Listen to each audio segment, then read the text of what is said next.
This is Book Talk with Corbin. I'm your host. It wasn't too long ago when Senator Rand Paul's office issued a statement about Charles Booker making it official and stating that he was going to challenge Senator Rand Paul. He's going to run for Rand Paul's seat, Senate seat, here in Kentucky. The other Kentucky senator is Mitch McConnell.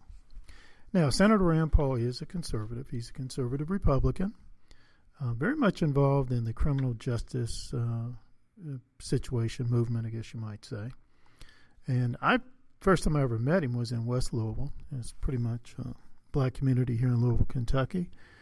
He had helped a church to get some money for an after-school program. Fascinating guy, powerful intellectual. And his challenger is Charles Booker, up-and-coming star, I guess you might say, in the Democratic Party. He's obviously to the left. He shared a stage with Bernie Sanders, a Marxist, longtime Marxist.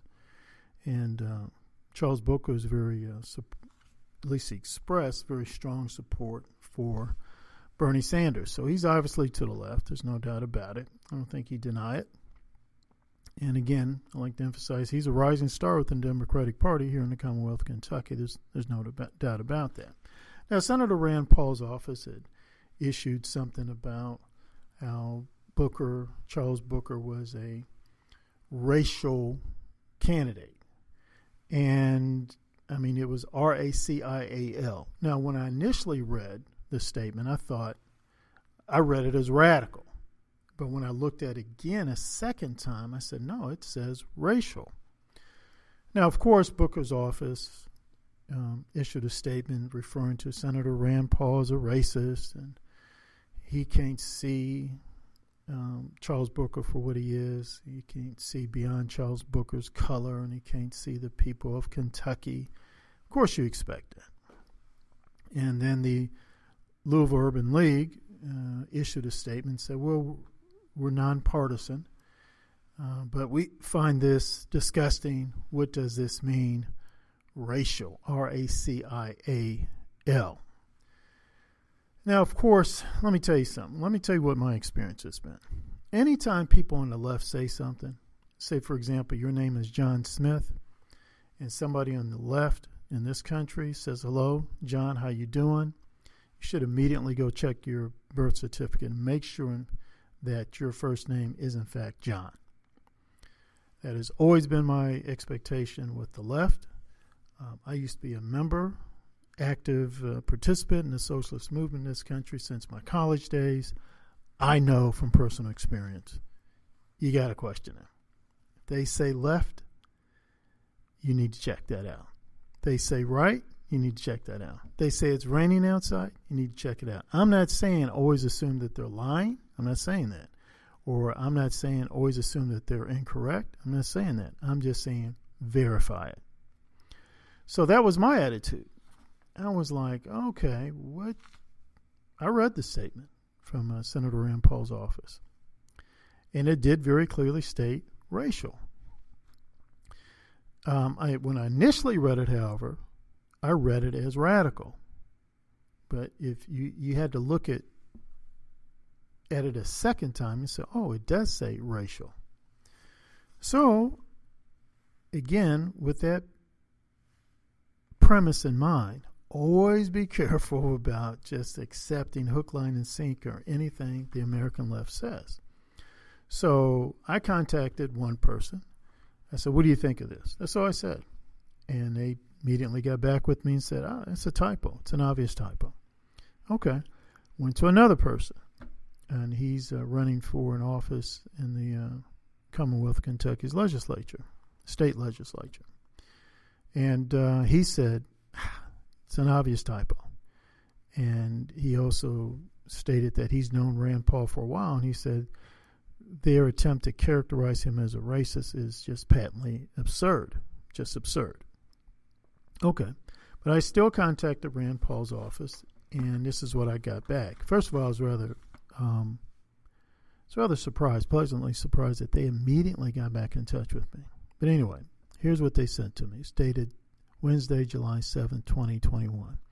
Your voicemail was passed along to me. As you mentioned in the voicemail, it was a typo by the campaign and should have read radical, not racial, radical. Well, this is a direct quote. So it just says, the campaign, it was a typo by the campaign and should have read radical, as it did properly in a previous line. Thanks for reaching out for clarification on this. Best, and then the person's name, straight from the office. Let me read it again. I was a little choppy there. Your voicemail was passed along to me. As you mentioned in the voicemail, it was a typo by the campaign and should have read radical, as it did properly in a previous line. Thanks for reaching out for clarification on this. And actually what I'd asked was this a typo, or is this what the senator actually meant? And this is the response they gave me. So let me tell you something. Don't always assume. This has been our experience, and I'm speaking as a former Marxist, former socialist. Don't always assume that what the left says is correct. Don't do it.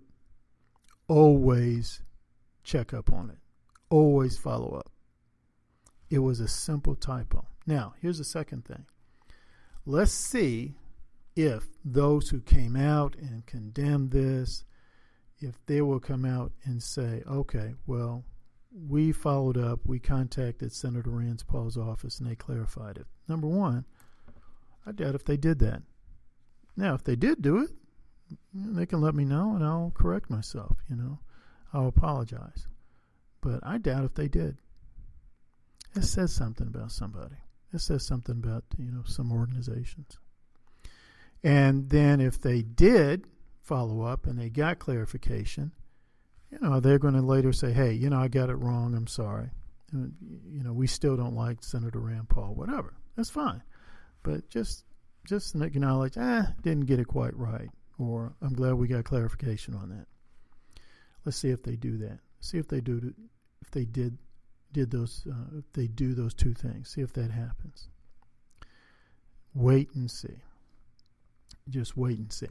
So I just wanted to put that out there, and thank you again. It's Book Talk with Corbin. Hey, we've got other podcasts, got some great interviews. Go to my website, booktalkwithcorbin.com. Book Talk, Corbin, booktalkwithcorbin.com.